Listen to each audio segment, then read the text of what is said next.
All right, without further ado, it is 6:58, 2 minutes before the hour, when we got the call that Trevor could do an interview, and he'd give you an hour, and I said, no, we're not going to do an hour, we're going to do 2 hours. He is from New Zealand. I have been a fan. He has written prolifically. He has made many, many people upset, and to my way of thinking, that's good stuff. Ladies and gentlemen, without further ado, and we're going to talk about where he's going to be speaking. The Enemy is Within. This is the 2013-15 edition. Trevor, good morning. Good morning, Peter. An honor to be here. I mean, we talked, we've crossed paths so many different times, and you've been in and out of the state, and I obviously know who you are, but for the folks in the audience, I know you're a New Zealander, as they say, a Kiwi. Talk about yourself, and then just lecture the audience on what you think is going on. We were talking during the pause when you came into the studio, but no one knows who Barack Obama is, do they? No, they don't, and one of my claims, look, I'm a researcher. I've been a political activist and researcher based in New Zealand. But about 5 years ago, I began extensively investigating the United States politics. I was mainly looking at that stage between the ties between the Communist Party and the Democrat Party here, which are very extensive.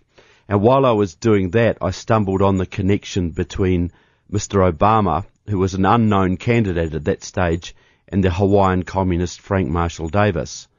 And I publicised that. It was picked up by Cliff Kincaid and others, and now it's rather common knowledge.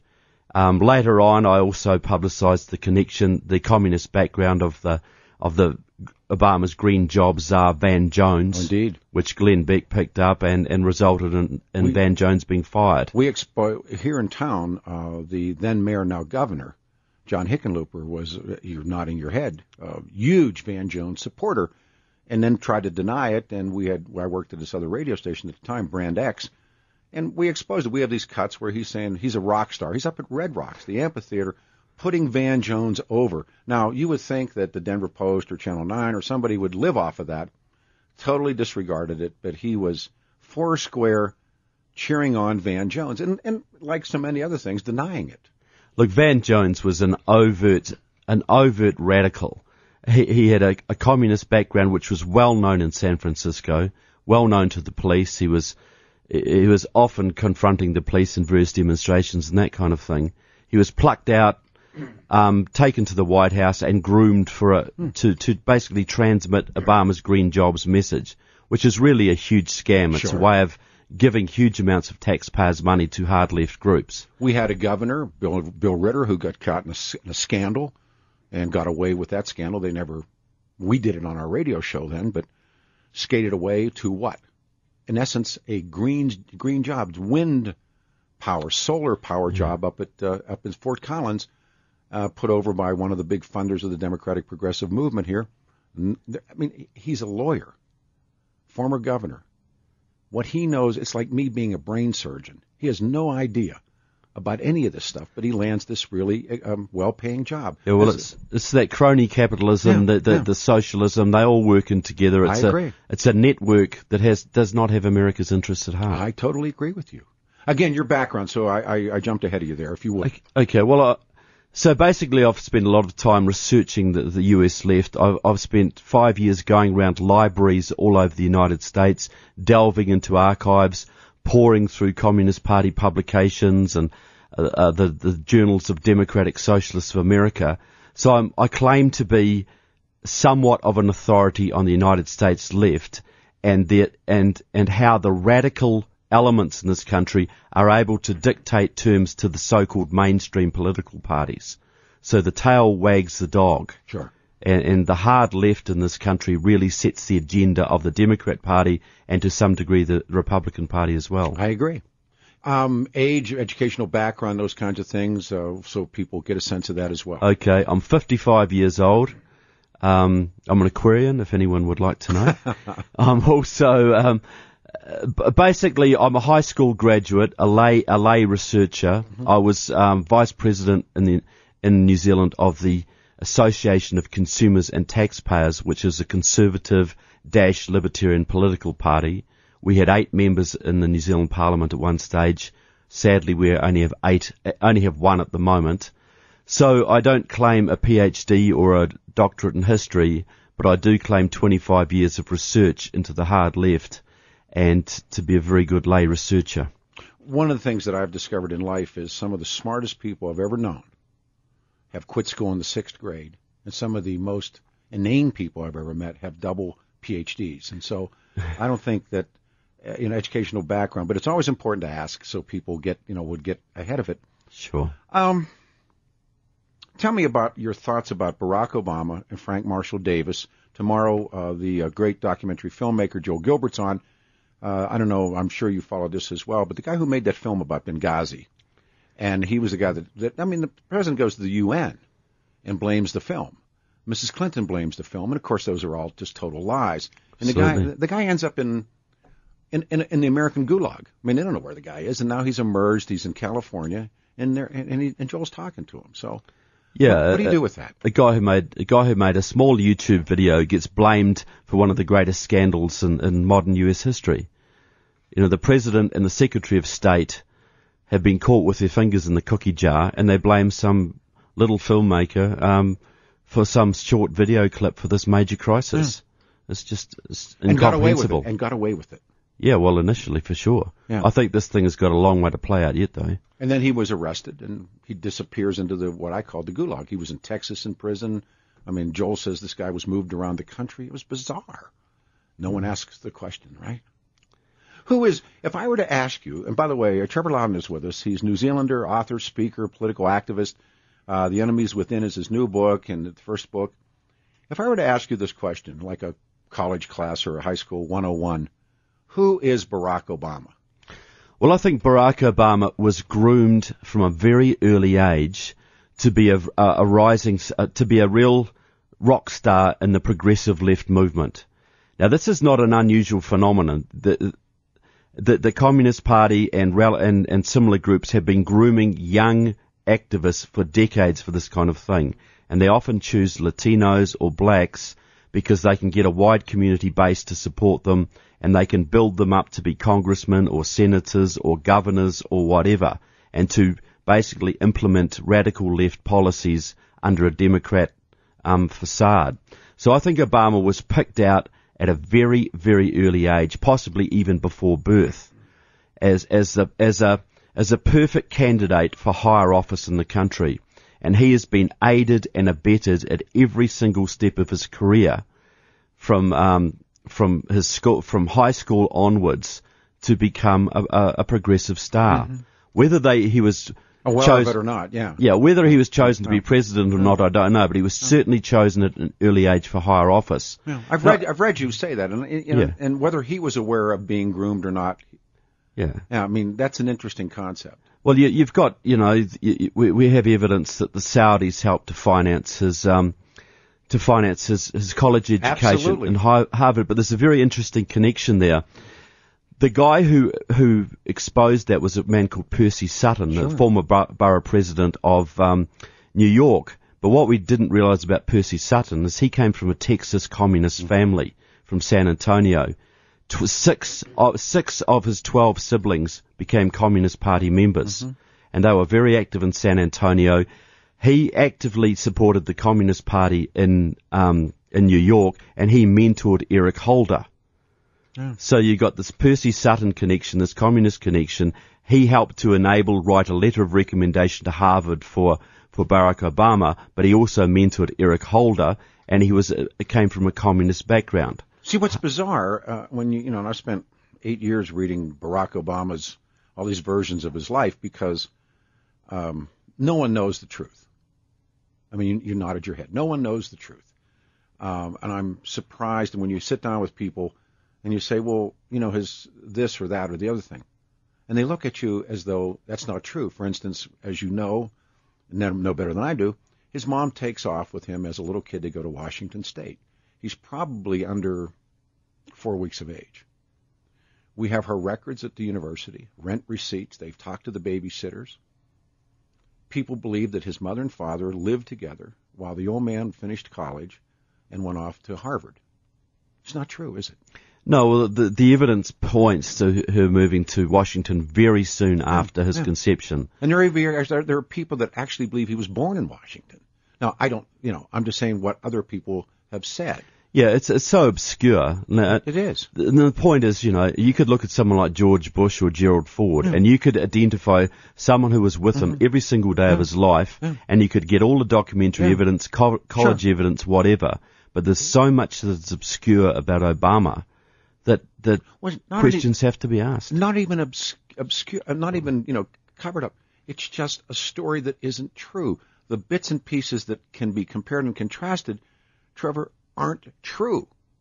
The idea of when he told the little school kids a year and a half ago that he went to the airport and said goodbye to his father, that's a lie. He didn't do that. Yeah. He didn't go to the airport with his mother to say goodbye. And it's simply not true. He was either in Washington State or the old man was at, but he met his father once, if that's his father. Yeah, well, exactly. And there has been deliberate obscuring of his background. And there's got to be a reason for that. For what reason? That's right. The reality, this hard documentary evidence that Obama has been associated with the hard, radical left in this country his entire life, from birth onwards, from Frank Marshall Davis to people like Alice Palmer in Chicago, the people he has appointed. He's appointed several members of Democratic Socialists of America to prominent positions. Well, Van Jones is the great example. Well, I'll tell you a little thing about Van Jones. Now, Obama, in 1990, there was in 2000, there was a think tank set up in New York called Demos. Now, that was an organization that has run a lot of interference for Acorn and Project Vote and that kind of thing. And it was a partner organization of the Institute for Policy Studies, a hard left outfit out of Washington, D.C., well known for its connections to the Soviet KGB, to Cuban intelligence, etc. Now, Obama was this was set up by heavy hitters on the left. Now, Obama was brought in as an obscure state senator. 1990, it was. I get the dates wrong. It's 2000, And he was brought in as a state senator from Illinois to join the board of this new organization with all his leftist heavy hitters. Totally out of left field. A few years later, Van Jones, an obscure community organizer and radical from San Francisco, was also brought in to serve on the board of this radical organization. These two guys are cut from the same cloth. They're radicals, picked up by the establishment and promoted to high positions. And Van Jones would still be in the White House today, still wasting billions of American dollars, funneling it to hard left organizations, had he not been exposed. He was exposed, and our sitting governor called him a rock star. Well, and denied it. But he pretended like he didn't even know the guy. And on several occasions, he actually gave him awards. Yeah, because he was a rising star in the progressive movement. Absolutely. He was caught out. He had some little skeletons in his closet, and now they don't want to know him. They don't want to talk to him. One of the great terms that's being used is progressive. And people like yourself and others who read history know what, the progressive movement has been hijacked. And why do the liberals and the radicals now, call themselves progressive? Well, he who controls the language controls the political debate. George Orwell. Exactly. It's so key. And the left studies this. They know how to use these words. Now, progressive was always used by the communist movement as a code word because peoples, that's right. You are progressing towards socialism and communism. Absolutely. Now, liberal became discredited. That's right. So they picked up the word progressive. They promoted that because it was a new word. It's got a noble heritage. But to a leftist, that is a code word for someone who's pro-communist. So you can say, I'm a progressive, so all your communist friends know who you are, where you're coming from, and that they should support you. But the public at large has this word progressive in their mind. Yeah, it's cool. It's a nice thing. We're going towards... We all want to be progressive, don't we? Of course. Who wants to be a troglodyte? I read someone who said after Michael Dukakis, being a liberal was not a good thing. Exactly. The word was discredited, so it had to be discarded. So they hijack another word, or maybe accurately use it. It doesn't know. But I remember an interview that was done with Jane Fonda and Tom Hayden, who was an assemblyman, and they were talking about Pol Pot and the unbelievable, horrendous crimes Pol Pot was doing in what now known as Kampuchea. And Jane Fonda and Tom Hayden said, we do not believe in being critical of progressive peoples anywhere. And I swear, I'm not making that up. Yeah. And that it was perfectly okay. She could talk about, Nixon and others, which is fine with me. But when it got down to talking about what Pol Pot was doing, she and Tom Hayden would not be critical of him because he was a, quote, progressive person. That's right. He is part of the noble movement towards communism. Absolutely. And they're prepared to overlook any crime as long as it's moving the revolution forward. Indeed. No, it's crazy. If you just joined us, I looked forward to this. Trevor Loudon is with us. He comes from New Zealand, author, speaker, political activist, and then he's written a number of books. And like I said, he will. Well, you're either going to, and nobody's neutral about you. I know that people either really, really love you or really, really hate you. But nobody's like, oh yeah, Trevor. We're talking obviously about the country today. If you go back in time, and we go back into the Great American Depression, and you start to look at people who were part of then. There were Trotskyists, there were socialist workers, there was Trotskyists, there were CPUSA guys. We had a guy called the show yesterday. We were talking about all this. And they were, the country was in disarray. And all over the world, there was the rise of these crazy, you had the fascists rising in Italy. We had the Nazis rising in Germany. In Hungary, the Belakunden, those people were rising. In Japan, it was the militarists. God only knows what was taking place in China. We're watching what had already happened in the Soviet Union. So you set the stage there, and if you would. Yeah, well, those were times of great turmoil. The Depression led to the rise of the totalitarian movements, Absolutely. Which led to World War II. Mm-hmm. I see we're coming into a similar era now. As the U.S. economy sinks, as Europe stands on the brink, we could have financial meltdown at any stage. I agree. And the revolutionary forces around this planet are gathering and building right now because they acknowledge they made a huge mistake in the 1930s by not pushing their luck and starting a revolution in the United States and conquering most of Europe. They were too hesitant and they lost the chance. They are not going to make the same mistake again. They see this world is coming into tumultuous times, and the revolutionary forces are preparing to take full advantage of that. So if the economy continues to sink, which unless there's major changes, it will, the revolutionary forces are going to cause major social unrest and upheaval in this country and across Europe. And what you've seen with the so-called Arab Spring will look like child's play compared to what we'll see here. What happened in the Trayvon Martin, George Zimmerman trial? And I've said this many times, compare and contrast the mainstream media's treatment of Fort Hood right now versus George Zimmerman, his trial. George Zimmerman's trial was every day the lead story. They can't find Major Nadal Hussain's trial at Fort Hood. You just, you can go watch the nightly news and the big stories, sinkholes and fast tubes people can get into. Well, that was only workplace violence, wasn't it? Of course. It's not a jihad. It's not a jihad. It's not, the guy was openly on jihadist websites. Sure. He's obviously an Islamic extremist who wants to destroy America. Born in this country. But that's just workplace violence, according to your president. According to what everyone had to adhere to, guys can't get the Purple Heart, guys can't get paid. Compare and contrast that to how Newtown was handled. Compare and contrast that to George Zimmerman. Yeah. And, the Zimmerman trial was lead story. Every day people were in the streets about George Zimmerman. No, how many people did Hassan kill? I forget the number. And there's a story this morning, how many were wounded? Well, under 30 were wounded. I think 15 people were murdered. And now the story this morning that the coroner's report is how many multiple times he shot the bodies. Yeah. Nothing. Well, I think there's a heartening thing to come out of the Zimmerman trial is that the hard left wanted to create riots in the aftermath of that. Yeah, they did. And Al Sharpton and all the comrades were out there trying to stir up trouble, but it didn't spark because the American public knew that this was a beat-up. Yeah. They could see through this. And although the left tried everything they could to create chaos out of this, the American public was really understanding this was a fair trial. The guy was acquitted. Yeah. No big deal here. Yeah. So the fact he was prosecuted, that we now know that Holder sent people down there. Yeah, look, they made a show trial out of this. That's true. Absolutely. And it illustrates the huge double standard here.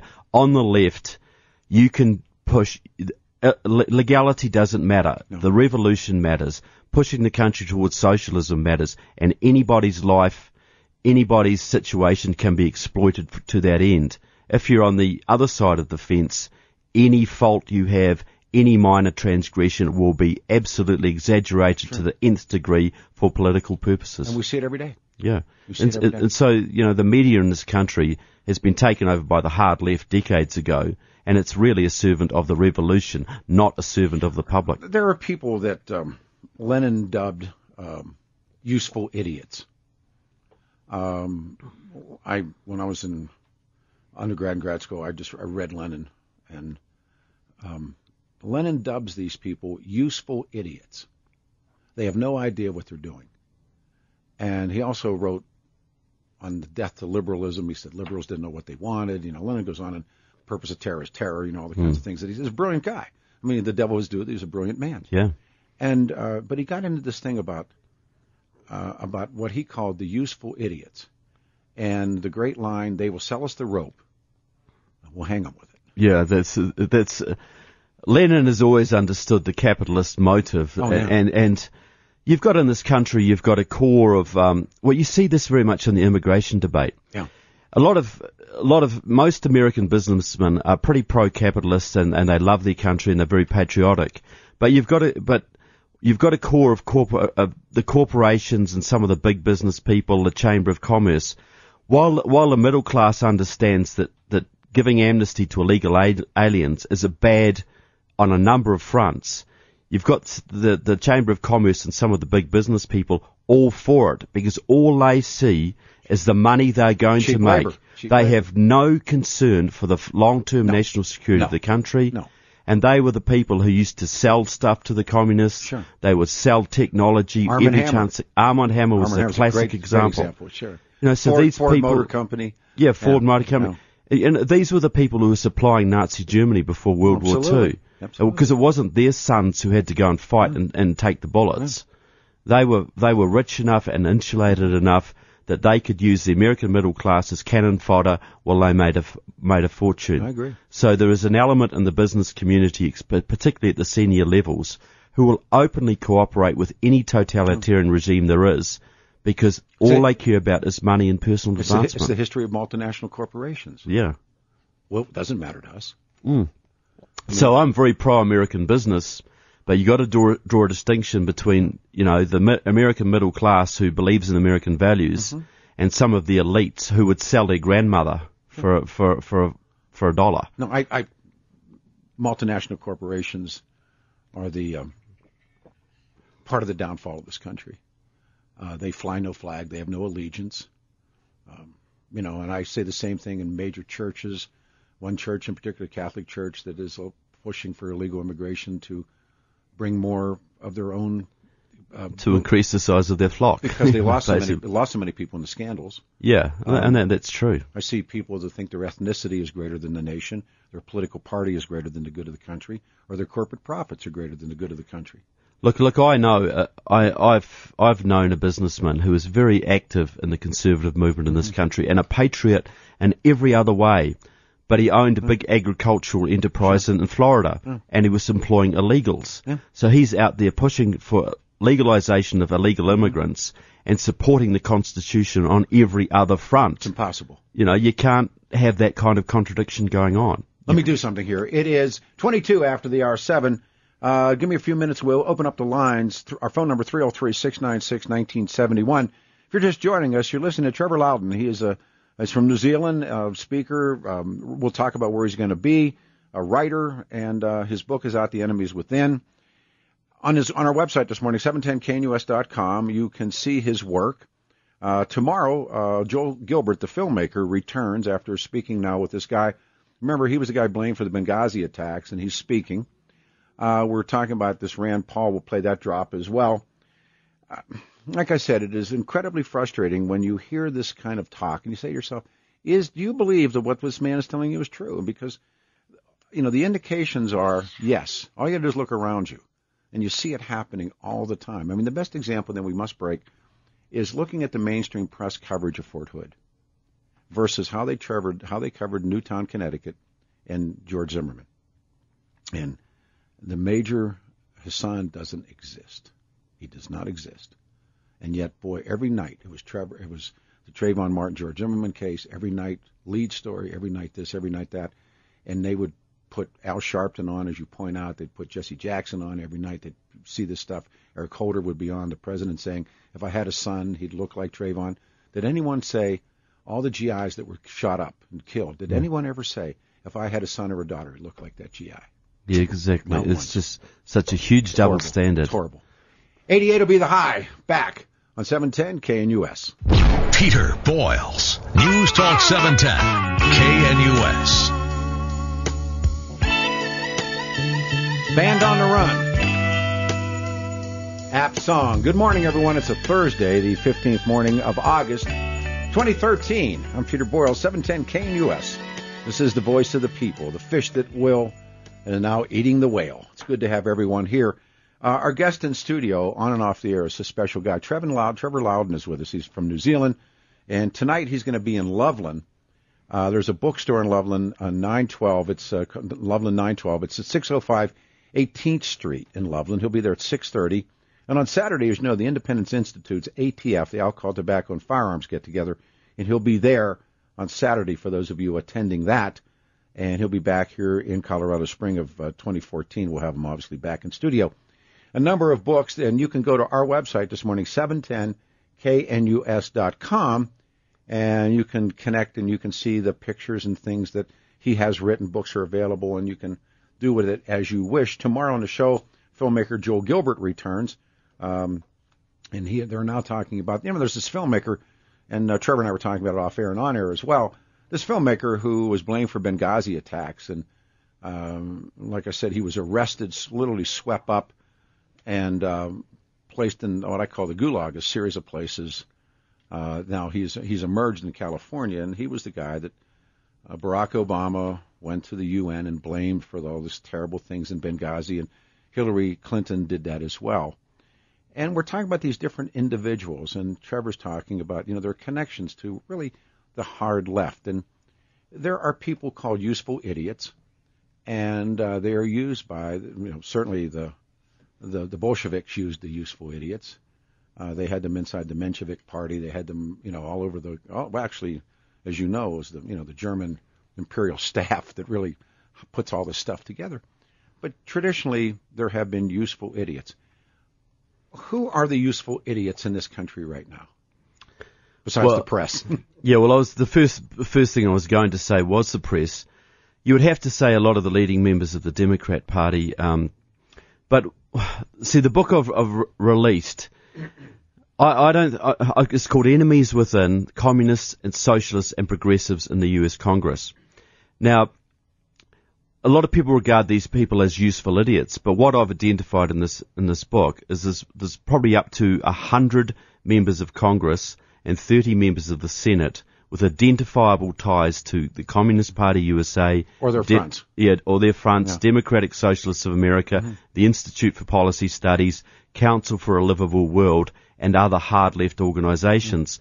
So really, how much are these people being useful idiots, and how much are they being knowing accomplices? That is the question. We were speaking the other day with Pam Geller, who was a colleague of Robert Spencer, who I just think the world of. And there was a book a number of years ago, about 4 years ago, called Londonistan. It was written about the radical Islamic movement inside. Melanie Phillips. Absolutely. Yeah. She's wonderful. She's been on the show. And she paints this picture, and they're in London, and they by the way, they've gotten rid of that Lord Mayor, as you know, but he was he was crazy. And down the street they come, through Trafalgar, I think, if I remember correctly, and there are these radical gay guys, gay men and women, marching with the radical Islamists. And as she points out, and they're all protesting for whatever their own, special reasons. And she points it out. She said, what these guys don't know is the second that they bring in Sharia, the gay men are dead. The gay women are dead. Absolutely. You've got these radical feminists marching with medievalist, misogynist Islamists. Yes. See, and the point I'd like to make here is that we tend to regard radical Islam and the old communist movement and Russia and China as all separate forces. But as Ion Pachepa, the former head Sure. of Romanian intelligence, has pointed out in his new book, Disinformation, radical Islam is really a front for the Russians. Mm-hmm. They sent 4,000 agents into the Middle East in the 1970s to stir up anti-Israeli and anti-American hatred. Mm-hmm. They have been infiltrating the Islamist seminaries. The number 2 man in Al-Qaeda was trained by the Soviet KGB. Absolutely. People have to realize that what we call radical Islam is largely a tool of the Russians and the Chinese. But isn't it true that when the world divides itself in 1945, and actually before that, I mean, the tampering in the Middle East has been the European game. The United States gets drawn into the game. But for instance, there's so many books about what happened in Ethiopia. You have Eritrea, Tigray, and Ethiopia, and the rise of all those people. And all of a sudden, the United States finds itself on the side of people who are armed with AK-47s and RPGs and SKSs, and they're fighting against the other side that is armed with American weaponry. So the Soviets Brezhnev is a smart guy, and anywhere he can go and tweak your nose, he'll go and do it. And it took Ronald Reagan to stand up to Brezhnev policy. But that's been the game, the grand ultimate game. What they didn't realize is that they were raising a baby that was going to turn into a monster. And now the Chinese have their hands full, and Chechnya, which is really who are the Chechens? They're crazy Muslims. Yeah, well, I think one thing I point out too is that American foreign policy often works at odds to American interests. I agree. And the American State Department was never cleaned out. It was infiltrated very early on by anti-American elements, communists, socialists, one-worlders, and it is still infiltrated by those people today. And the American State Department will work in favor of the Russians or in favor of the Chinese. It is not really working in favor of the American people. What's American policy right now to Egypt? Do you have any? I have no idea. Well, the American policy there is to support the revolution. I think so too. And to destroy any stability in that country. You had a pro-American country that was relatively friendly to Israel. It was keeping things stable. And I'm not saying he was an angel, but the old saying, he was a son of a bitch, but he's our son of a bitch. That's right. That's why I said that about Joe Kennedy. Yeah. Exactly. So you didn't have an ideal situation there, but it was a stable country. Now you've got chaos and revolution. How many people were dead? The country's on the verge of civil war, and no matter what emerges out of that, it's going to be an anti-American regime opposing Israel with the Suez Canal under its control, one of the world's major choke points. And American foreign policy, the AFL-CIO was in there stirring up the revolution.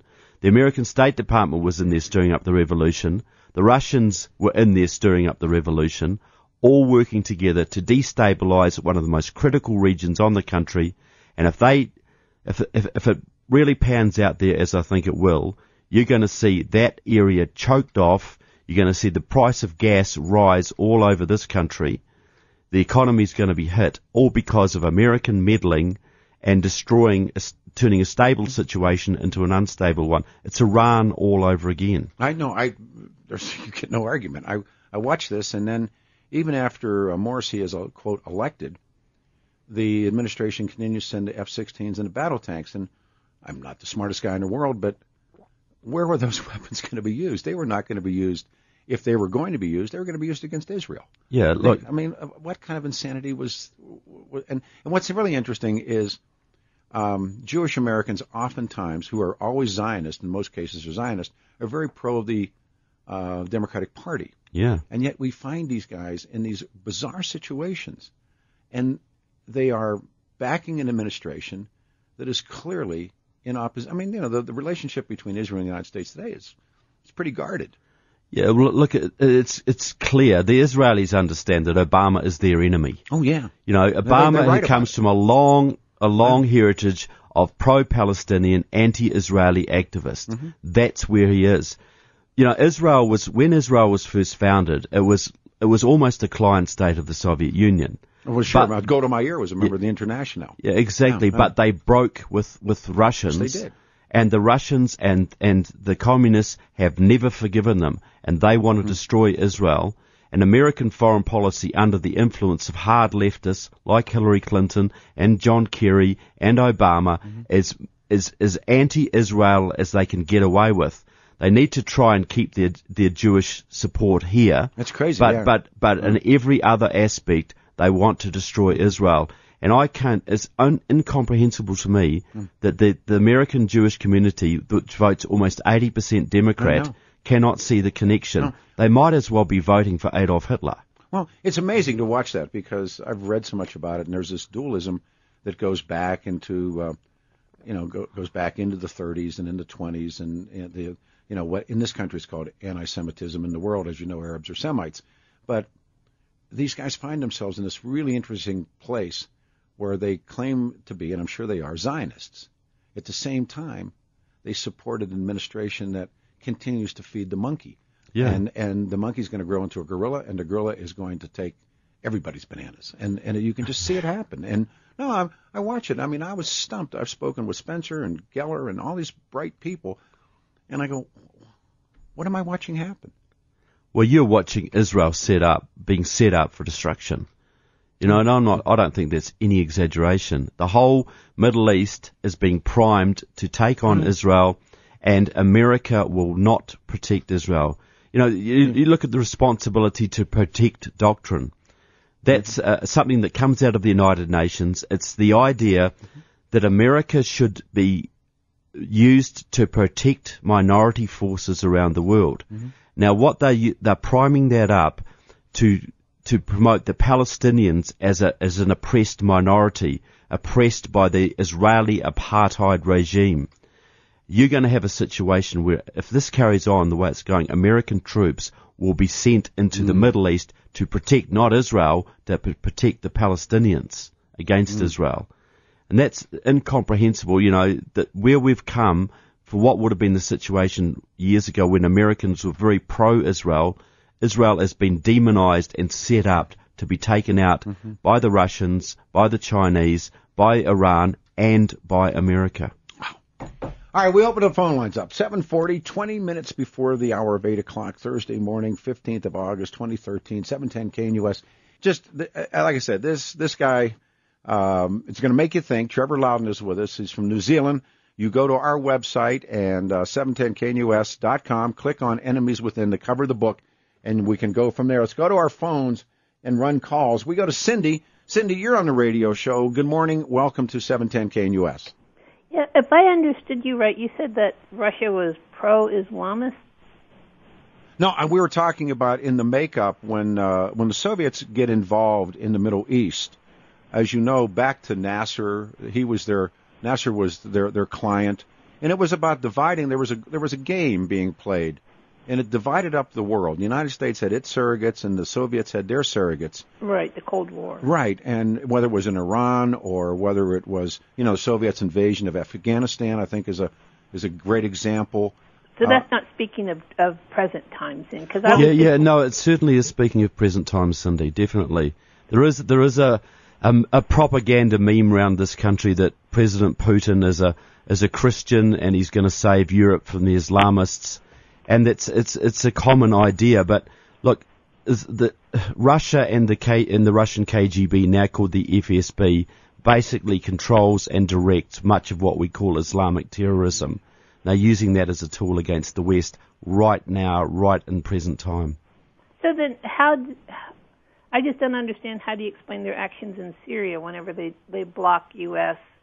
from aiding the rebels and well, you know who the rebels are. They're the Muslim Brotherhood. That's right. Right, so they're blocking the Islamists, right? Well, it's like in Afghanistan. There's certain times they'll support factions of them, certain times they won't. Right now, there's a game being played between America and Russia in Syria, and America is backing the Sunni Muslim forces, and Russia is backing the Shiite Muslim forces. So there's factions against each other. But, Ion Pachepa, the Romanian intelligence chief, wrote a book called Disinformation recently, and he was involved in the 1970s and 80s in the Russian effort to infiltrate Islam all over the world. They sent 4,000 agents into the Middle East to take over the terrorist organizations, to direct them against Israel and America. And that has continued under Putin right to this day. So, those who look to Mr. Putin as a Christian savior of the West against radical Islam. He's an old KGB guy. He's a KGB man. They're barking right up the wrong tree. I'm reading last night. I'm reading all this. I have nothing else to do but read. This is a great trivia question, and I'll pose it to you both. In the 1960s and into the early part of the 70s, in the United States of America, the most studied language at all these institutions was Chinese and Vietnamese and Asian dialects. Guess what? It was the most studied language because the state controls everything back in those days. Guess what the most studied language was in old Soviet Union by young men and women? Arabic. Exactly. I'm serious, Cindy. They were studying Arabic, and the language that was being pushed in this country was to learn, Vietnamese or learn Chinese or learn Japanese or learn Korean, learn Asian languages, and the Asians are over there learning English, and the old Soviet kids they're learning Arabic. I thought that was fascinating. The two countries that the Russians hate most are Israel and the United States, and they are using radical Islam and the Islamic countries, stirring them up. They're going around circulating the protocols of Zion amongst Arabic communities to stir up hatred of the United States and Israel. They're using them as a battering ram against this country. I got to pause one more time. We have one line open. This is 710 KNUS. KNUS Denver. A strong, local voice in the morning. The voice of the people. Peter Boyles on News Talk 710 KNUS. 88 the high today, Thursday morning, August 15th. Lines are jammed, 2013. Booked over one line's open, 303-696-1971. This is the voice of the people, the fish that's eating the whale. Trevor Loudon's in studio, and he'll be here until 9. Back tomorrow morning at 6 a.m. And tomorrow on the show, part of tomorrow, is Joel Gilbert, the filmmaker, Dreams from My Real Father. And I got so many things to talk about off air and on air. But as you remember, there was a filmmaker who the president goes to the UN, Mrs. Clinton and others, and they blame him, this goofy film about Muhammad. And this was the guy who got blamed for this YouTube. He got blamed for inciting the 9/11 attacks on Benghazi. And the president goes to the UN, and they apologize. And they took out television ads in Pakistan apologizing with taxpayer money. They bought newspaper ads in all over the Middle East apologizing for this film. And the guy who makes this film is just this, goof. And he vanishes into what people dubbed the American Gulag. And he now has reappeared. So Joel Gilbert, part of tomorrow's show here on 710 KNUS. In studios, Trevor Loudon. You can go to the website, 710knus.com, and you can click on Enemies Within, click on the cover, and it goes into all of these things. And there are just amazing. He's going to be tonight in Loveland, Loveland 912 at 605 18th Street Southwest in Loveland at 6:30 tonight. And on Saturday, he's going to the Independence Institute's Alcohol, Tobacco, and Firearms get-together. He'll be back in the spring of 2014. There is a story you're talking about the Russians and about the attacks on Benghazi, the holding of the 400 Soviet surface-to-air missiles. Before we go back to the phones, would you want to talk about that for a while? Well, it's I don't claim a lot of expertise in it, but it's clear that there's a game being played in Syria between America and Russia, and it's not something that's going to benefit America in any way. So there's a big cover-up in the fact that America has been funneling arms to the rebels in Syria, absolutely. Some of whom are extremely unsavory, Al-Qaeda elements, Muslim Brotherhood elements, etc. So, there was a danger of this being exposed, so a scapegoat had to be found to protect Hillary Clinton and others, to protect the State Department, and so Americans were sacrificed for that. Robert Spencer from Jihad Watch, who I think hung the moon, he said, what you don't understand, and he's tried to make this case, and of course, he's been banned in Great Britain and everything that goes with it. He said the same guys that 6 months prior were trying to kill, or killed, tragically, American GIs in Afghanistan were in Libya overthrowing Gaddafi and probably stormed that embassy with support and apologies. I mean, it's awful to hear that said, but he said, look, these are the same guys, and they were in Libya. Yeah, look, and where's the morality in our foreign in the U.S.'s foreign policy when they do that kind of thing? One more thing before we jump to the phones. You and I were speaking during the pause. You also believe we are empire in decline. Most certainly, and that's saddening to me. And I don't use the word empire with the United States in a way because, America has never. There are empires. The British Empire was a comparatively benevolent empire. And the United States has used its power around the world generally for the forces of good. I could disagree with that. Well, okay, but generally it's kept the world a relatively stable place in the last 60 years. Indeed. And so, but America has been set up to be brought down. The Russians, the Chinese, the Iranians, the globalists have hated the idea of American exceptionalism, that America should be independent. And America has to be brought under the control of the United Nations, and if that doesn't work, it has to be taken out physically. And I'm talking attack, actual physical attack. The Russians and the Chinese all have military plans against this country. They're all working together with the Iranians and the Venezuelans and the Nicaraguans and the Cubans. So American sovereignty and American independence is the number one enemy of the globalists, the communists, the socialists, the totalitarians of this planet. So this country is under attack from virtually every front you could imagine, and it is an empire in decline because it's not fighting back against these threats. It doesn't even recognize these threats. I agree with what you said, but history teaches us all empires fail. Every empire that's ever existed failed. The United States becomes empire, and it's sadly... Yeah, well, and I take your point that America was never an empire until the end of World War II. No, absolutely. We replaced the British many places, or other, the Japanese and whoever. But what's interesting is empires do, when they fall, they all fall internally. Yeah, and that's the situation that's here. The truth, and that part of it. Then total agreement with you. All right, here we go. Back to the phones. Let's go to Jake. Jake, you're on a radio show. Good morning. Hey, good morning, Peter, and good morning to you, Trevor. Hi, good Jake. show this morning. Good show. Thanks. Hey, you got me thinking way back in the 50s.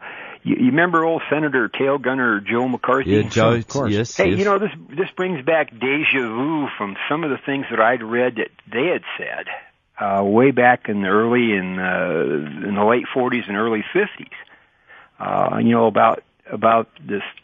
About the Russians and the Communist Party and infiltration, and so I mean, this is just coming around full circle from what those Senate investigations were trying to do back in the old days. Well, the point I make in my latest book is that this infiltration has never gone away.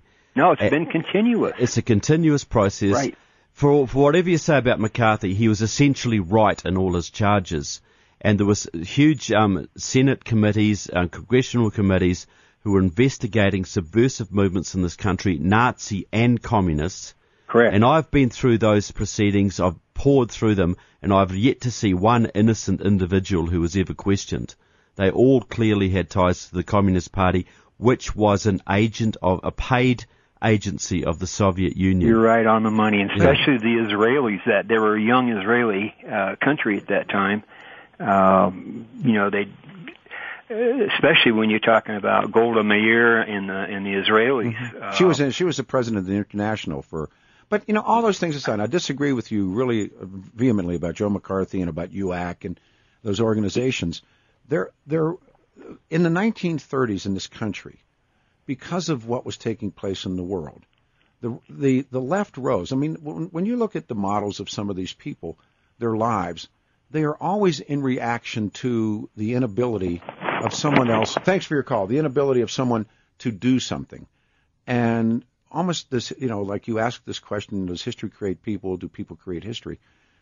And in this nation, many, many, many, many people, and Hollywood was a great place for that, became radical leftists, as they are today, without realizing. Yeah, and as you go back to that point of useful idiots, I'm sure a lot of these starlets who joined the Communist Party at the time because it was fashionable. Lucille Ball, Desi Arnaz, you know, all these people. Desi was like the anti-Castro guy. I'm a geek about those two, but when Desi goes on television and says the only thing red about Lucy's her hair. You know, her grandfather, she was raised in Minneapolis, St. Paul, I believe. He was a Trotskyist. He was a socialist worker, and he took her to meetings as a little kid. Yeah. She was raised. And so she had all this, 1930s left policy that some of them were Stalinist, they were all this stuff. But after the war and the wheels come off and they realize Stalin is every bit as maniacal as the Fuhrer, he probably killed more people than that. I mean, it's hard to say how many people he killed because you don't know how many people he killed. And all of a sudden, all these CPUSA people went, oh, my God, what have we done? And the Daily Worker is a great example of that. But guys like Dalton Trumbo and all these guys, and they found themselves being jammed up for their politics. And, I look at Joe McCarthy as when they found these guys, and they were there. I mean, there's no question about it. I just finished reading Appointment with Destiny about the guys that were around FDR. And those guys, a lot of those guys had, very left politics, but they wanted in. They wanted to, and I don't know what you do with all of that. But today, when you look at people like the Hollywood people today, I find them to be uneducated by and large. They're ashamed of their own wealth. You create these people who, clamor to support Trayvon Martin and all this kind of stuff. And they really are useful idiots. I mean, Lenin's right. They're fools. And that is very true, but there is still a hardcore left. Sure there was. People like the Ed Asners, who are still active today. Absolutely. Who have actively supported... Jane Fonda. Actively supported radical anti-American regimes all around the country. So what I'm saying here is that the infiltration that was going on then was suppressed largely, but but we've taken our eye off the ball, and infiltration is still going on today, and that's accelerated even since the fall of the Berlin Wall because the vigilance is down. Now you have people in Congress now, at least 100 of them, that would not pass a basic FBI security clearance to clean President of the United States. Exactly. He could not get a clearance to clean the toilets at any military base in this country. He couldn't get a job. I mean, if you have to go through this identity, but we all have to do when we get hired. I had to bring in my passport to come to work for Salem to show them, who I was. Barack Obama couldn't do that. Yeah, exactly. And I would say there was a large number of members of Congress, the people, from John Conyers to Barbara Lee to Debbie Stabenow to Patty Murray. I could name, my book profiles 51 members of Congress who have ties to the Communist Party USA, Democratic Socialists of America. But how many, and truly, how big is, the CPUSA is down to how many people? The CPUSA, and this is the point though, Peter, this is a very important point. The book deals with the leverage of how these people work. The CPUSA is probably about 5,000 strong. Democratic Socialists of America is probably 7,000 strong. Right. But the key point is they control the labour movement. They have taken over the AFL-CIO. The old unions are gone, I agree. In 1995, the old unions used to be run by George Meany and Lane Kirkland. Yeah, sure. In 1995, the Democratic Socialists of America staged a coup, I agree. and they took over. They installed John Sweeney, a member of their party, as the head of the AFL-CIO. He repealed the anti-communist clause from their constitution, and the communists have flooded back. So how it works is very simple. If you control the labour movement in this country, you effectively control the Democrat Party. So small groups of communists, by controlling the labour movement, are able to dictate terms and policy to the Democrat Party of modern-day America. The biggest unions in this country today are called public sector unions that FDR didn't want them, and people warned everybody. But, the old industrial unions, the steel workers and iron workers and coal miners, and they're all gone because the multinationals stripped them. And now we're down to public sector unions. You take a union like the Teamsters. The Teamsters they had to worry about organized crime. They weren't worried about communists. But you see the public sector unions, And they're just riddled with these crazies. Yeah, they are. I agree. And look, there's a lot of, most union members in this country are patriotic Americans. Absolutely. They're veterans. They love this country. They don't realise that their unions have been hijacked by the hardcore radical left. Sure. And what the left does, they formulate a policy. It might be cap and trade, card check, comprehensive immigration reform, recognition of Cuba, Obamacare, whatever it is. And they make it union policy, and the unions then make it Democrat policy. So they're fundraisers. I mean, they're also fundraisers. There's hardly a Democrat in this country that does not owe his job to the labour unions for fundraising, for people on the streets. No, I agree. So therefore, this is how small groups like the Communist Party USA and Democratic Socialists of America, who most people don't even know exist, these people are able to manipulate and control the Democratic Party through their control of the labour unions. If you brought John L. Lewis back to life, he would run. It's like bringing Jefferson back. Yeah. And saying, Jefferson, here's your party, the Democrats, because they all claim Jefferson as their father. He'd run from them. Jack Kennedy would run from them. Look, do you think Jack Kennedy would even get a congressional seat in today's Democrat Party? No, they won't talk to him. Harry Truman would be regarded as a right-wing extremist. A racist. Yeah, a racist, whatever. So people still think, a lot of loyal Democrats still think they're voting for Harry Truman or JFK. They don't realise that their party has been hijacked by the radical left. Suzanne, you're on a radio show in studio, and you can go to the website, 710knus.com. Trevor Loudon is with us. Welcome to the show. Good morning. Thanks. Hi, Suzanne. Hi. The 1.4 billion in growing populations under the control of the Shanghai Cooperation Organization that have nearly monthly military exercises of China, Russia, Iran, and Uzbekistan and the bordering countries of China. Will you address that? Yeah, look, and I'm glad you brought that up, because a lot of people think they look at national security and they think, well, Russia could be a problem, China might be a problem, Iran might be a problem, we've got these Islamic terrorists, but they see them all as separate threats.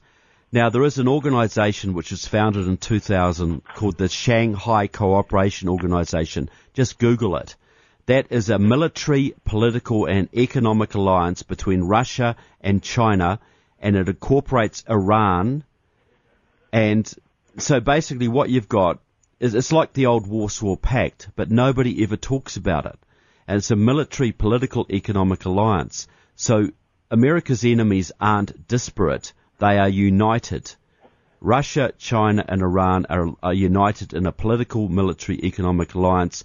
They are working with radical regimes all around the world, and their number one enemy is the United States.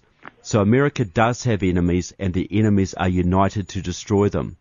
And that's a harsh reality. Let me ask you both this question. I asked Trevor this off the air. When I'm a little boy, in the Second World War, the United States of America is the largest creditor nation on the face of the earth. Today, as an old man, the United States of America is the largest debtor nation on the face of the earth. Principal of that debt is owed to the PRC, to Saudi banks, and how did the United States of America, with the stalwart Republican Party in charge throughout a lot of this, how did we become the single largest debtor nation on the face of the earth? We're talking about the decline of empire. Yeah. And what happens the day, and all of us have mortgages and make car payments and stuff. What happens on the day the Chinese call the debt? Well, and it's a very good point, because what has happened is the people who want to destroy America have used the capitalist greed of those elite multinationals. They think it's nothing's wrong with outsourcing American jobs to China. China, the country who wants to destroy America, is being built up at the expense of American jobs, American workers. Has been. And they see, so you've got a combination of the radical left who wants to destroy America, cooperating with the international capitalists who only want to make money and increase their power, working together at the expense of American workers and the American middle class. And now we're coming to the point where that is all going to be called in. Does anyone think the Chinese will loan money forever? Well, they're not. It's China wants America for its Lebensraum. They want to settle America with their people. They're already buying up Detroit. Yeah, I know. They bought up the San Francisco, and I'm reading all this stuff. But if you think in a greater sense, how did it happen? How did it happen? Well, I think it's a combination of irresponsibility in part of American business, some leading aspects of American business, and actual traitors within the foreign policy mechanisms of the United States. But when you take, U.S. Steel, when it leaves Pittsburgh and starts building electromelt furnaces in Shanghai, because they can produce the steel, at the place that I grew up in Pittsburgh is everything's gone. The so-called what the Marxists have called the means of production. Well, you look at in World War II, American industry was just dynamic. Won the war. They were turning out Liberty ships every 24 hours. The arsenal of democracy. Yeah. Now, what would happen if we had a major war today? God forbid. Would you go to China to get the rare earth metals you need for your high tech? I agree. You couldn't fight a war on the same basis. It would be impossible because American industry has been gutted through a combination of deliberate treachery and irresponsibility. Tom, you're on a radio show. Good morning. It is 16 after the hour, Thursday morning. Thank you. Hi. Glad to get on. Trevor, very much appreciate your research. It sounds pretty spot on, but I just want to make a couple comments about methodology, if you don't mind. Sure. Yeah. We always tend to fight the last war. And I think the paradigm... the last war next, right? Yeah. I think the paradigm of communist versus capitalism is a dead one. And I as historians, and I'm an amateur historian myself, been following this for a long time, as Peter knows, we try to gain an elevation where we can see more general patterns. And I think trying to use ideologies are ephemeral. They come, they go, they morph. On the left, yes, Obama and that gang may have been raised communist, but it is not. Once you get the organization and the indoctrination, you can change one socialist utopian idea to another. And the model he's following is not communist; it's fascist. And I think I agree. The same battle is going on between the fascist West and what was the communist East. Now, I happen to be of the opinion, and I hear that you disagree with it, but that Putin, I don't know if he's a Christian, that's between him and God, but I think his model is Constantine, and he could not stay in power in Russia now without the backing of the Russian Orthodox Church. That's very good. That's smart. Yeah, well, and I would like to address that. Now, you're quite right about the ideologies, and Russia to a large degree, what their ideology, the uniting ideology now is anti-Americanism. So the Russians... No, I think that's why I disagree. And please let me make this point because my time is, and you can address this. It's not anti-Americanism. It is pro-Russian eschatology. And that goes back... When I say Putin's model is Constantine, that's a lot deeper than it goes. Russia has an ancient view. I mean, the Tsar, that's Caesar. Sure. And that's what Putin sees himself It's also as. It's also the Kaiser. Look, they will use that. You talk about the Russian Orthodox Church. The KGB, the FSB controls the Russian Orthodox Church. The Russian Orthodox Church is a tool of the Russian intelligence services, and it's being used to influence American Christians and Western Christians and promote this meme that Putin is some sort of savior and that Russia is going to be a pool of Christianity, and while the West is sinking into decadence, Russia will rise and restore Christianity to the world. I regard that as a Russian propaganda, a disinformation theme. And while we can disagrry with that, sorry. And about 2 years ago, I did too. My thinking has changed very much. Watching the morphing, because the Russians knew. I mean, the Russians were communists before Marx. The kulaks. I mean, that's why communism took hold in Russia where it couldn't in Germany. I mean, that's where it originated. Well, it was imposed, but you've got a morphing of the Russia is coming back to its roots. I don't. No, look, I think that's pure disinformation. Russia is this is a point of disagreement, and I understand that.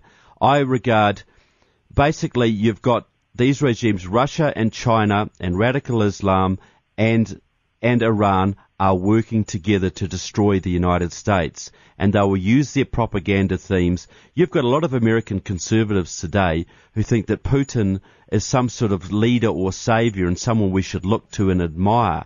This guy was trained. This guy was trained his entire life to bring down the United States, and he is still working with elements around the world to do that. Now, as a good communist, he wasn't trained to bring down the United States. He was trained to bring down the Anglo-American financial system, not the United States. Well, the United States is the leader of the free world. If you want to control the world, you have to take the United States down. It's the number one enemy. In Moscow, I've talked to people who were trained in Moscow under the KGB, and their whole emphasis was how do we bring the United States down. That was the number enemy. And Israel, Britain, they were all part of it. They were all part of the mix. But the number one enemy was then, as it is today, the United States of America. And right now they've got a man in the White House who is basically sympathetic to their aims. He is one of the biggest anti-Americans out there. I got Tommy. I got to pause. I find agreement with you about fascism. I do. Fascism is a corporate state. I mean, and that's a good point because they really are. The old Marxist model is dead. The old Marxist model. That's what I meant by getting a little higher altitude.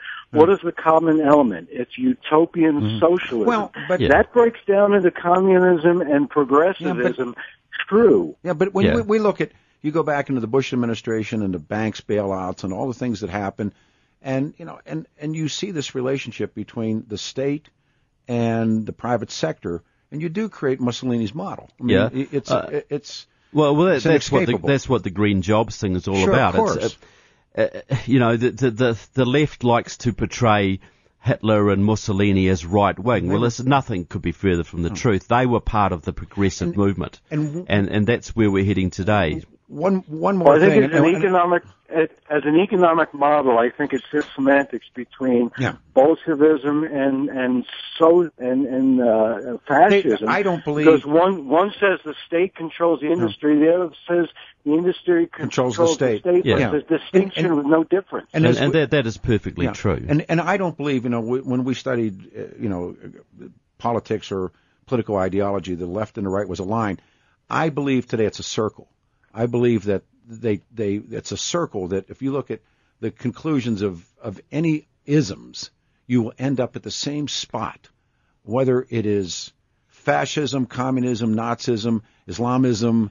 You look at totalitarian regimes and totalitarian thought, and they arrive at the same spot, Tom. They don't have a left side and a right side. And I'll tell you what, they all hate the one exceptional system that has been in this world, and that is the American constitutional republic. You can't. I was just going to end on that. Yeah, thanks, Tom. So that is the model we all must strive for, and the enemies are all trying to bring that model down. Because they can't allow freedom of thought, education, those kinds of things. They can't do it. Neither in Hitler's state nor wherever it was under Ayatollahs. All right, we are back. I apologize. 24 after the hour. I'm Peter Boyles, Thursday morning, August the 15th, 710 KNUS. Let us go here to Mike. Mike, you're on the radio show. Good morning. Good morning, gentlemen. Thanks for the good, intelligent talk this morning. Thank you. My question is, do you think we're past the point of no return as citizens? Oh, that's a great question. Yeah, it is a great question. Look, I wouldn't be here if I thought that. I have no illusions about the problems America is facing, but I think there is a greater core. There's a bigger pool, a reservoir of people who care about the Constitution, who care about the country and understand what makes America exceptional. There's a bigger proportion of people like that in this country than any other. And I see a real grassroots rebellion in this country. The Tea Party movement is one example of it that can actually take this country back and is making a lot of progress in a lot of areas. And I think the fate of America is going to be decided in the next couple of years and that'll decide the fate of the Western world. If I thought there was no hope for America, I'd be back in New Zealand right now building bunkers and stocking up on baked beans, to be honest. The interesting thing, and he and I find agreement on off the air talking, Mike, about empire in decline. And when the British Empire, and the Soviet Empire is the last one we've seen go down, and the Soviets went down hard, and we watched the American Empire crumble, the British Empire crumbled, but the British Empire, or Britain, had the United States of America. And often places in the world, whether it was the French in Southeast Asia, where it was, we took their place. The problem today is you see the radical forces in the world, and I go to radical Islam principally, and you see where they're willing to take your place. And when they take your place, they bring with them what we talked about in the last call. Yeah. They bring with them the sword. And it's scary as hell. Well, you imagine if America was no longer the world leader, that would mean Russia, China, radical Islam, Iran would dominate. Now, who wants to live in a world dominated by people like that? This will be 1,000 years of dark ages. Well, but it's, nobody has a crystal ball. Nobody can see around corners. We were talking off air about the next ticket. And as you know, there's all these, I believe Hillary Clinton will, I believe this. In my lifetime, I've seen my last Republican president. Well, I hope you're wrong, and I'm not. But what's your gut? Yeah, well, look, I think that I don't think that's inevitable. I think if immigration reform goes through and they legalise illegal alien voters, then you have seen the last Republican president, absolutely. But that cannot be allowed to happen. You say that. Look, when I say Republican, I don't care about the Republican Party. I care about the conservative, the true constitutional principles that made this country great. If the real war for this country right now is happening inside the Republican Party. War's here. The war's not in Afghanistan the front line for freedom is in America. I agree. And it really matters. What matters is if the Boehners and the sellout Republicans dominate, or the insurgents like the Ted Cruzes and the Rand Pauls, if they come to dominate the Republican Party, I think this country has a chance. If they don't, I think America goes down and the rest of the world the rest of the free world follows. What are the odds Mrs. Clinton's the next president of the United States? I think about 50-50. Yeah, I do too. Yeah. Thank you, sir. Thank you. We go to Keith. Is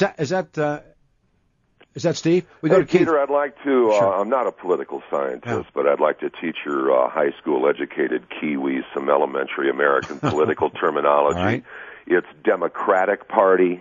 Democrats are usually associated with the Democratic Party, so it's not Democrat Party.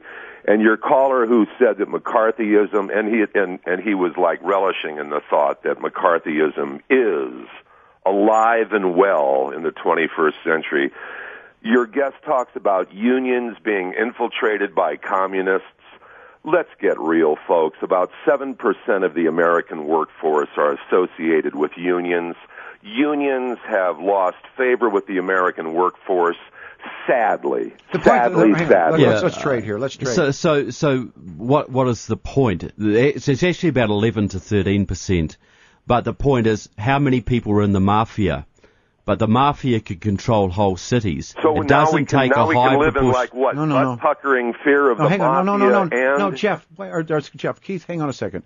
Sure. He's made an interesting point, and about how many members of organized crime were there in the control that they had. I think that point's well taken. The point that I was trying to make is the industrial unions in this country are gone. And that's too bad, Peter. The point. What you're challenging me on is that the degree of influence these people have. Now, you don't have to have 50% of American workforce in unions for the unions to have a huge amount of influence. The old unions have gone, but the modern unions are controlled by Democratic Socialists of America, and I can name the people who control them. The coup was instituted in 1995 by Democratic Socialists of America. They control the labor unions, and the labor unions control the Democrat Party. So the tail is wagging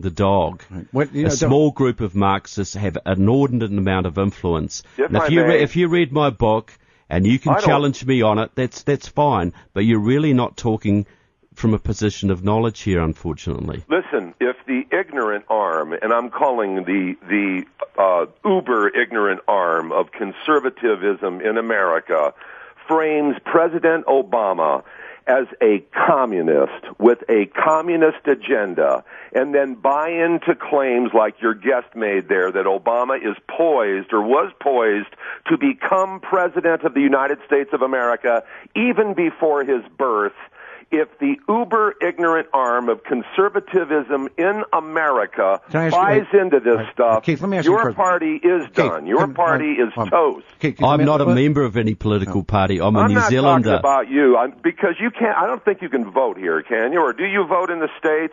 No, of course I don't vote in the United States. Keith, it's Peter. Let me ask you a question. Do you think that Joe Kennedy was grooming his son Joe to be President of the United States at birth? I'm not sure. What's your best guess, given what we know about Joe Kennedy? Yes. No, answer my question. I mean, come on. Do you think that Joe Kennedy was groomed, and of course he loses his life in the Second World War, and the mantle falls to his brother? Sure. Do you think he was groomed? Possibly so, yes. Okay. And your point is what? No, that there are people that can be groomed for office. Well, but I mean, like before Obama's birth in Kenya. I didn't say that. Hang on. I didn't make that claim. I said that as a possibility. I said he was groomed for great things from a very early age. For office, he didn't say I mean, I got to be fair here. Yeah. There's a lot of things I've heard this morning from my guest that I don't agree with. Having said that, the industrial unions in this country, and I'm really pro-industrial union, they have been destroyed by the multinational corporation and by others. But the public sector unions, who are huge contributors to the Democratic Party, I mean, they as you know, they call the shots. Back in the day, like I said, if you brought back John L. Lewis, who I happen to think was a tremendous man, if you brought back John L. Lewis, who really is the United Mine Workers, or John L. Lewis, and he looked around at illegal immigration and these kinds of issues that we're watching today. Keith, I'll give you the last comment because I'm right on my pause. What do you think John L. Lewis would say? And Peter, I would say that John L. Lewis would say the same thing Harry Truman said, and I can only paraphrase. They hated each other, by the way. I'm sorry? Those two hated each other. Well, but Harry Truman expressed concern that the American workforce would forget about all of the unions that were so necessary in this country to address workplace hazards, to address... That's Pete Boyles' line, but Harry Truman and John L. Lewis hated each other. Well, there's a point I'd like to make here. I'd like to show how the influence of the unions are in this country. Up until 20 years ago, the biggest force opposing illegal immigration in this country was the AFL-CIO. Now today, because they understood that there was unfair competition to their members. Yeah. After 1995, when Democratic Socialists of America took over the AFL-CIO, under the influence, those Marxists deliberately changed AFL-CIO policy and SEIU policy to a pro-illegal immigration stance. That is documentable and is clearly evident. That is one example of their influence. I always love your call, bro, but I got a break. Thank you very much. It's 8:41, 19 before... Attention, remain calm. He's back. Peter Boyles on News Talk 710 KNUS. You got it. 8:47, 13 before the hour. Good morning, everyone. Trevor Loudon with us. That's a church address up in Loveland. At Loveland 912 is the group. I apologize. 605 18th Street tonight at 6:30. Books available. And if you want to read any of Mr. Loudon's work, click on our website 710knus.com and click on the cover Enemies Within. You find out we're talking off there about unions, and the union movement in this country has been destroyed. There is no more. There is no more industrial unions. The mine workers, the steel workers. That's gone. Yeah, well, and it's been mirrored in the Democrat Party because both of them were once mass-based movements, but as they have shrunk, both of them have got smaller.